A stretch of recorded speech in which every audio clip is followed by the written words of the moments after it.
Olá, querido irmão, querida irmã, você que nos acompanha nesse momento pelas ondas da Rádio Comunidade FM.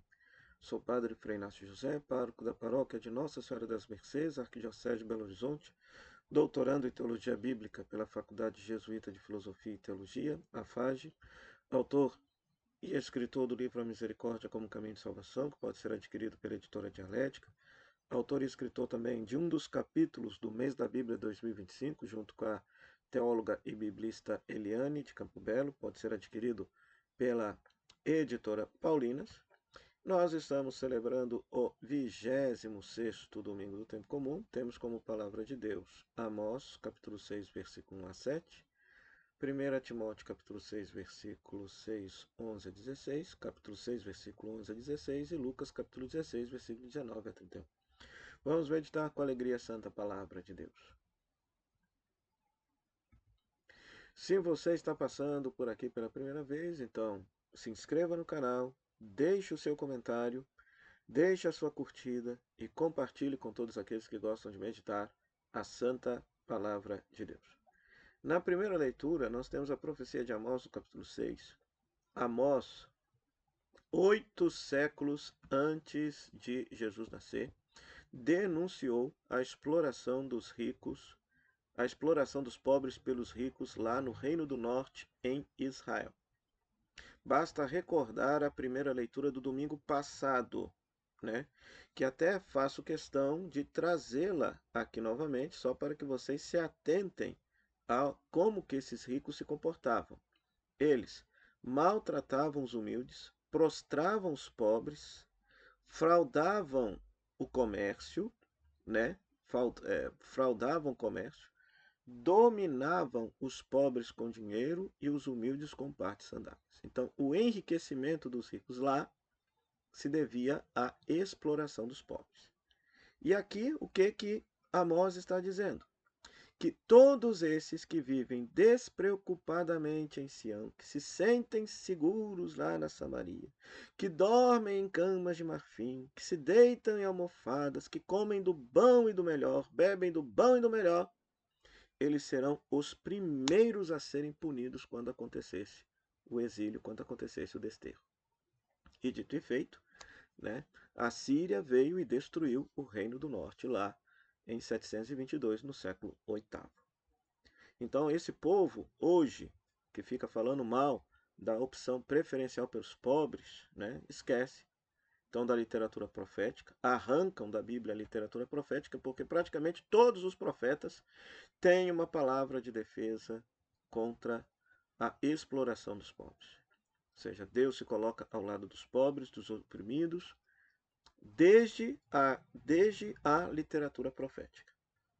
Desde a literatura profética. Né? E me parece, um bom leitor da Sagrada Escritura vai entender, vai perceber que essa mesma postura Jesus vai coadunar no Evangelho, Lucas capítulo 16, versículos 19 a 31. Então, alguns detalhes. Esse texto só aparece no Evangelho de Lucas, então quando um texto só aparece num Evangelho e não aparece nos demais, significa que esse texto está retratando um problema que aquela igreja estava vivendo. E qual era o problema? A grande desigualdade social entre ricos e pobres que existia na igreja de Lucas, que muito provavelmente estava localizada aí em alguma cidade greco-romana. Não se sabe qual cidade que produziu este evangelho, né? A cidade onde que esse evangelho nasceu, foi porque produziu esse evangelho, né? Mas veja só, a parábola é conhecidíssima. Havia um homem rico, e a gente sabe que ele era muito rico porque ele se vestia com roupas finas, elegantes, fazia banquetes, grandes banquetes, suntuosos banquetes, né, todos os dias. A palavra grega que aparece aqui para festas esplêndidas significa um banquete muito grande, todos os dias. E na porta dele havia um pobre chamado Lázaro, que ele não conseguia matar a fome, nem com as sobras que caíam da mesa do rico. Então é interessante, o homem rico não tem nome, mas o pobre tem, Lázaro. E Lázaro significa Deus ajuda. Então é muito significativo que o pobre chame-se Lázaro, por quê? Porque muitas vezes o único que tem compaixão dos pobres e ajuda os pobres é Deus. Tá? é Deus. Então é muito significativo isso. E aí o que acontece? Quando os dois morreram, os dois vão para o mundo dos mortos, o Sheol. Então aqui não se trata de um ir para o céu e o outro ir para o inferno, não é nada disso. Porque não se tinha essa crença aqui nessa época. Os dois vão para o mesmo mundo dos mortos, conforme a crença judaica antiga. Só que no mundo dos mortos já há uma distinção. Por quê? O Lázaro vai para junto dos seus antepassados, Abraão, junto dos patriarcas, e o rico foi simplesmente enterrado. E vai para um lugar de tormentos. Então, quando o rico levanta os olhos e vê lá na frente Lázaro vivendo bem junto com seus antepassados, então pede ajuda, pede para se molhar a ponta do dedo para refrescar, porque lá está sofrendo muito nessas chamas. E aí Abraão responde, né? Não, você recebeu os bens durante a vida e Lázaro, por sua vez, os males. Então agora você é atormentado e ele é consolado. E é muito interessante esse diálogo, porque o rico insiste, né? Olha, manda Lázaro à casa de meu pai, porque eu tenho 5 irmãos, eles estão vivendo do mesmo jeito, eles podem vir para cá.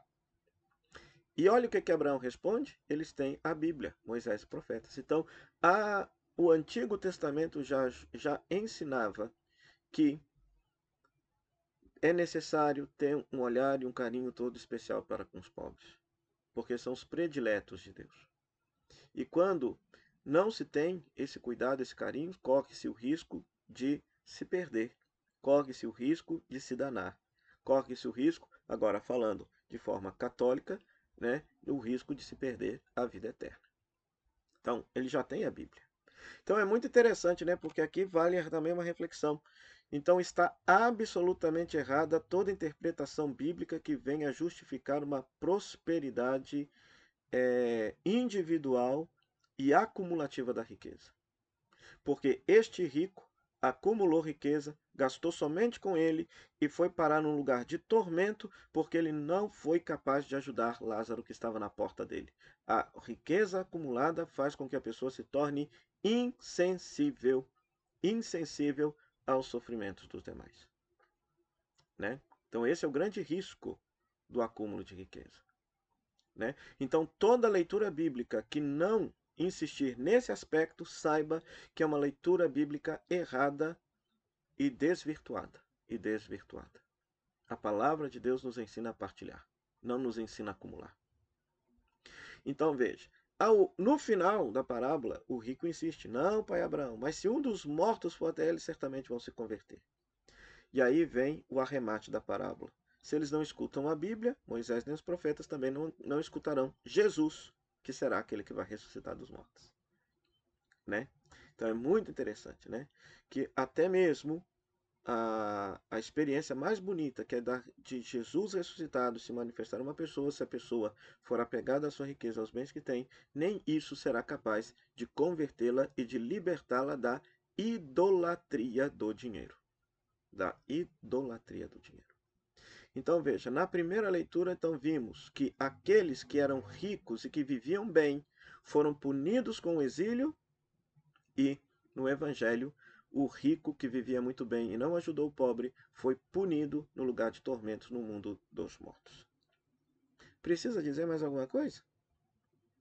Então, muito cuidado com essa pregação da teologia da prosperidade, muito em voga nas igrejas pentecostais e que está aos poucos entrando disfarçada de teologia coach nos meios católicos, né?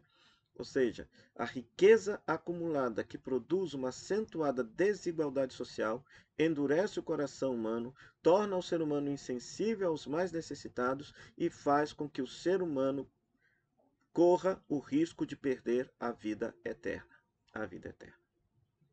Né?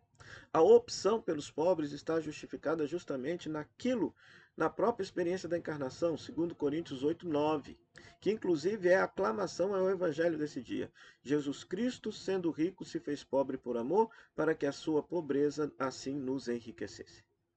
Ou seja, Cristo assume, não é qualquer tipo de carne, mas é uma carne pobre, frágil, miserável, para nos ensinar o exemplo da pobreza, né? Ou seja, os bens não podem ser o absoluto da nossa vida.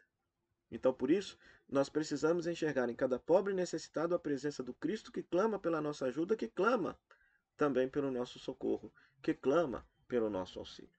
Então está aí justificada a opção preferencial pelos pobres, que está na raiz da reflexão teológica da América Latina, da Igreja Latino-Americana. Por fim, na segunda leitura, nós temos Timóteo, capítulo 6, primeira carta a Timóteo, capítulo 6, versículo 11 a 16. Uma carta atribuída a Paulo, sabemos que não foi Paulo que escreveu, né? Mas que convida a Timóteo, que é um jovem presbítero, a perseverar no bom combate da fé, né? A dar um bom testemunho diante da comunidade a qual ele ficou responsável por ser presbítero, a fim de que no fim da vida o Cristo Senhor se manifeste e lhe conceda a vida eterna. E lhe conceda a vida eterna, né? Porque na manifestação gloriosa de nosso Senhor Jesus Cristo será no tempo oportuno. Então, enquanto esse tempo oportuno, a ocasião da segunda vida não chega, o presbítero então deverá dar um bom testemunho da sua fé, então fugindo das coisas perversas, procurando a justiça, a piedade, a fé, o amor, a firmeza e a mansidão, desta forma conduzindo a comunidade cristã que lhe foi confiada no caminho do reino e do seguimento a Jesus. E aí terá como prêmio a imortalidade, viver para sempre com Jesus no céu, né? Então peçamos ao Senhor, nesse 26º domingo do tempo comum, que liberte o nosso coração verdadeiramente da idolatria do dinheiro, né? Domingo passado nós escutávamos, não se pode servir a Deus ao dinheiro, e Jesus conta essa parábola justamente para ilustrar o que a idolatria do dinheiro pode fazer na nossa vida. Pode fazer com que a gente perca verdadeiramente a vida eterna. O Senhor esteja convosco, Ele está no meio de nós. Que a bênção de Deus Todo-Poderoso, Ele que é Pai, Filho e Espírito Santo, desça sobre você e permaneça para sempre. Amém. Meu muito obrigado à Rádio Comunidade FM, à Web Rádio Nossa Mãe de Birité, nossas parceiras da evangelização, e a você, querido rádio ouvinte internauta, pela sua audiência. Até o próximo programa, o Pão da Palavra, se Deus quiser. Tchau, tchau.